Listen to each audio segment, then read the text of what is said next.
John Bunter. Graham is a long-standing prominent Ulster loyalist figure. It is unknown when Graham joined the Ulster Volunteer Force, but he quickly rose high in its ranks as a member of the Brigade Staff, to allegedly become UVF Chief of Staff in 1976.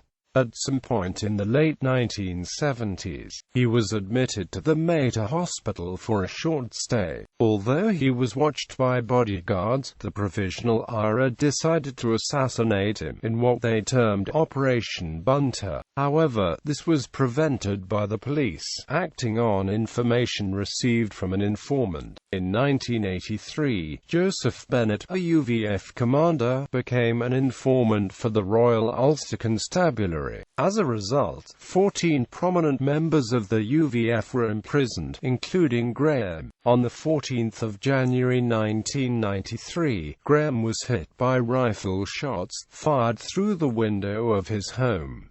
The Irish National Liberation Army claimed responsibility. The attack led to a number of other leading loyalists turning their homes into miniature fortresses for fear that they too would be targeted. Graham has been named on several occasions as the incumbent UVF Chief of Staff, and as such holding Brigadier General rank, for example, by Pat Rabbitt and by campaigner Raymond McCord.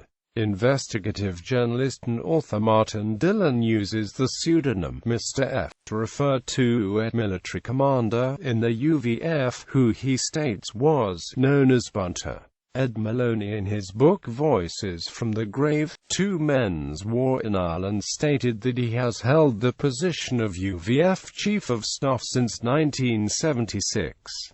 Raymond McCord claimed, in a statement to the United States House Committee on Foreign Affairs, that Graham had acted as an agent of the state. In 2000, amid a violent UDA-UVF feud, Graham was involved in talking to hardliners in the UVF and dissuading them from escalating the conflict. Under Graham's influence, the UVF members who were feuding with the UDA West Belfast Brigade agreed to a truce negotiated by the group's political representatives David Irvine of the UVF-linked Progressive Unionist Party and Gary McMichael of the UDA's political arm, the Ulster Democratic Party. In 2012, Graham went on a trip with other veteran loyalists and Republicans to the Middle East to study the Arab-Israeli conflict and the lessons it might provide for Northern Ireland.